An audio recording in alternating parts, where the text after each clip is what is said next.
America. Morgan Ortagus with Polaris National Security joins me. Good morning, Morgan. How are you? Hey, I'm great. How are you? Good morning.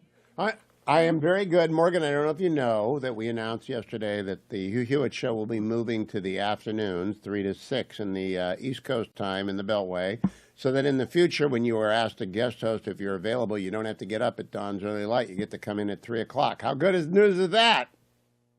I like that, although I feel like with a 4-year-old, I'm up at dawn's early light anyway, but now I can listen in instead of having to be coherent. Yeah, no, that's true. Now, Morgan, let's talk a little bit about the national security team that President Trump is assembling. Yesterday or 2 days ago, Chris Landau was named to be the Deputy Secretary of State. Marco Rubio, of course, Secretary of State. You were the spokesperson for Mike Pompeo in the department for years. What do you make of the Rubio-Landau team? Well, listen, I mean, Rubio has been on foreign relations for a long time. Lando, I know because he was our ambassador. We work closely together. Really strong, smart pick. Rubio just has an incredibly long record on Senate foreign relations. He understands the world. He also, understands a part of the world that I think has been largely ignored by the Biden administration, and that's right here, of course, at home, Mexico, Latin America. When you look at our southern border challenge, and I argued this early in the Biden administration, that they were ignoring Latin America, ignoring South America, and that it was going to directly affect our border, which of course it did. So when you start to look at the border security challenges, when you look at Tom Homan's job, for example, to try and deport so many people who are here illegally, especially the most violent offenders, the rapists, the murderers, that is actually going to be a huge diplomatic challenge as well. You're going to need somebody who understands the region at the State Department to be able to negotiate with those countries to take their criminals back. That's going to be a big challenge. And I actually think Marco Rubio is uniquely poised to deal with these Latin American countries on the deportation issue in a way that perhaps some of the other choices for Secretary of State would not have been able to do. And that's clearly, I think, going to be President Trump's first priority in his administration. Now, Morgan, yesterday I had lunch with a Marine Corps field officer who is pretty well versed in Hezbollah, telling me that Hezbollah has got a lot of money and people in South America, and that an awake administration would be focusing their efforts as Hezbollah reels in Lebanon and Iran reels out of Syria on extirpating Hezbollah in South America. Agree, disagree? Is he right? He's completely right. In fact, I think that's the area where we could be most directly threatened, right, in the United States. Of course, you're always concerned about what Hezbollah, previously, prior to Israel sort of, routing Hezbollah in Lebanon, you were always concerned about what they would do to Israel, to our friends in the region. But their strength throughout Latin America, and even reportedly some, agents here in the United States. Listen, it's concerning, especially when you know that the Islamic Republic of Iran, who supports Hezbollah financially and with aid and every other way possible, Iran could theoretically use these Hezbollah agents to go after people that they have been trying to assassinate for a long time. And who's that? That's, of course, former President Trump, Mike Pompeo, Robert O'Brien, Brian Hook, all people that are your and my friends, Hugh, have active threats and plots from the Iranian regime against them. So, yes, I'm deeply concerned about what their Hezbollah assets in this region could pose as a threat to the United States.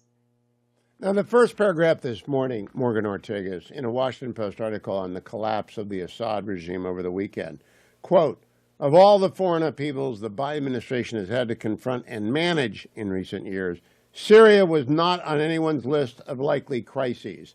I kind of thought it was on everyone's list of likely crises, given that it's been in crises for 13 years. What do you think of that opening paragraph, Morgan?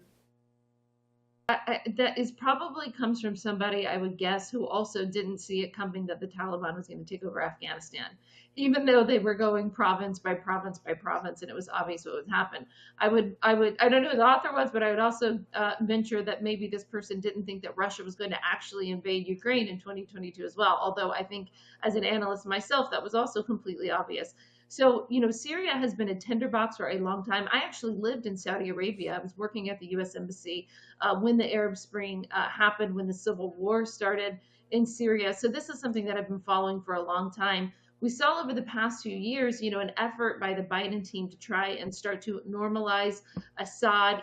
Remember, even in the last week, the administration officials, Jake Sullivan, Brett McGurk, and others, were calling for de-escalation while it was clear that the rebels were advancing in Syria. So, that was. Listen, I understand that it's sort of a tinderbox in Syria, and that the Biden team probably didn't necessarily want it to fall apart on their watch.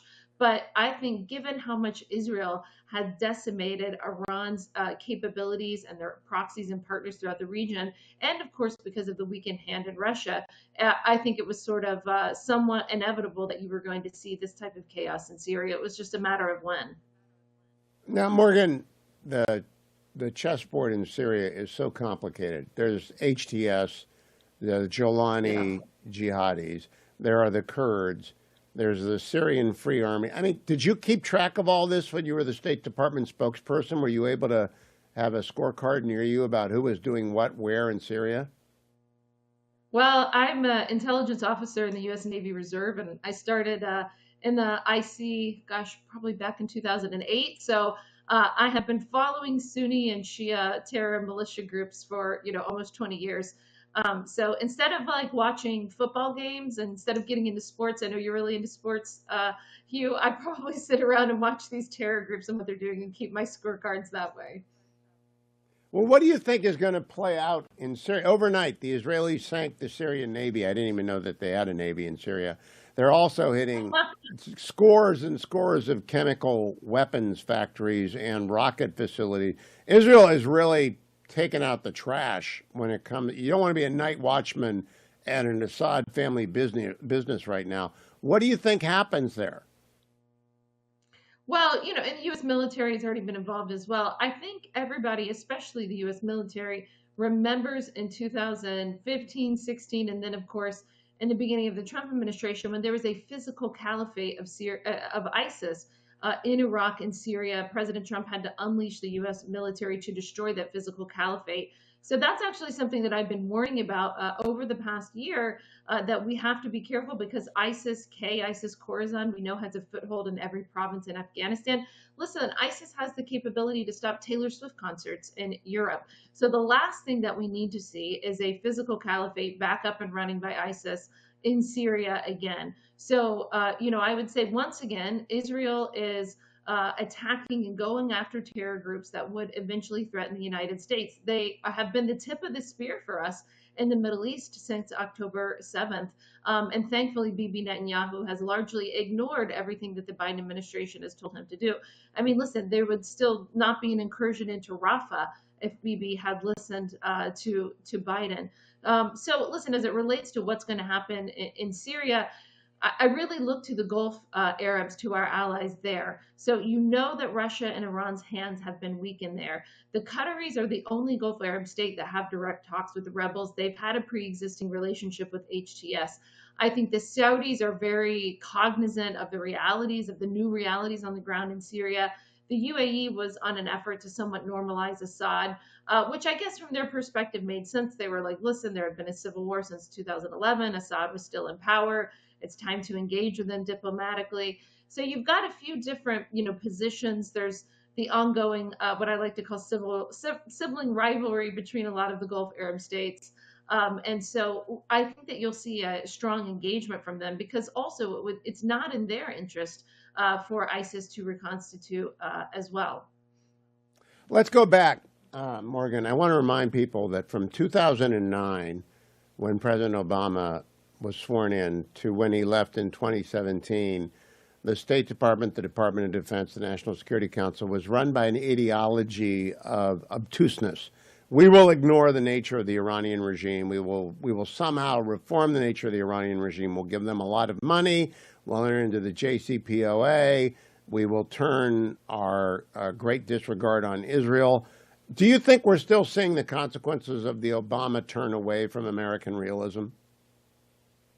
Oh, I mean, we are. I think that ideology has largely been defeated. And, I don't want to see what happened, of course, in the Middle East over the past year since October 7th. You never want to see that happen, but it has fully exposed the folly of the JCPOA, that was the Iran nuclear deal that President Obama negotiated in his second term. You know, the premise of Obama foreign policy in the Middle East in his second term, this didn't happen in the first term, by the way, but in the second term, Obama and his team, John Kerry and others, decided that Iran was going to eventually win the power struggle in the Middle East. They placed their bets essentially on Iran, that they were going to outsmart and outflank our Gulf Arab allies and even Israel. So they put all of their chips in Iran. They empowered them with billions of dollars of sanctions relief in Obama's second term. We obviously reversed that in the Trump administration and did the max pressure campaign. But you saw the Biden team come in 4 years ago and immediately rushed to return to Obama foreign policy on Iran. And that foreign policy led to October 7th. And it's only been because of the tenacity of Israel and Bibi Netanyahu to destroy Iran's capabilities and terror proxy networks. Listen, if you're an ally of Iran and Russia in the Middle East right now, you have to be rethinking. You know, as many of us have said, Iran is always willing to fight until the last Arab, right? And so we saw, and this even happened in the Trump administration in Iraq, for example, the PMF, whenever Shia militia forces backed by Iran in Iraq were targeting U.S. military and diplomatic facilities, we would attack those targets. And then the Biden administration has done that as well. And what we all learned is Iran doesn't care how many proxy forces they lose. They don't ultimately even care about Hamas. Like, when did they come to the aid of Hamas? They haven't really. They've even watched Hezbollah be destroyed. So they're left with the Houthis in Yemen. They're left with the PMF in Iraq and their own forces, of course, in Iran. But what happened after the second time that Iran hit Israel with ballistic missiles?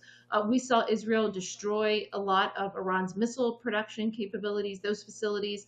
We saw them destroy a lot of their air defense capabilities as well. So Iran is severely weakened at home and abroad through their terror proxies. Now is the time to put the foot on the gas, right? I think the United States should be going after the Houthis. The Houthis just last Sunday, a week and a half ago, went after U.S. military ships in the Red Sea. Again, directly targeting U.S. military ships. I can tell you, there's no way in hell that's going to be tolerated under a second Trump administration. I hope you are right. From your lips to Donald Trump's ears, I hope. Morgan Ortagus, always good to talk to you from Polaris National Security. Follow Morgan on X.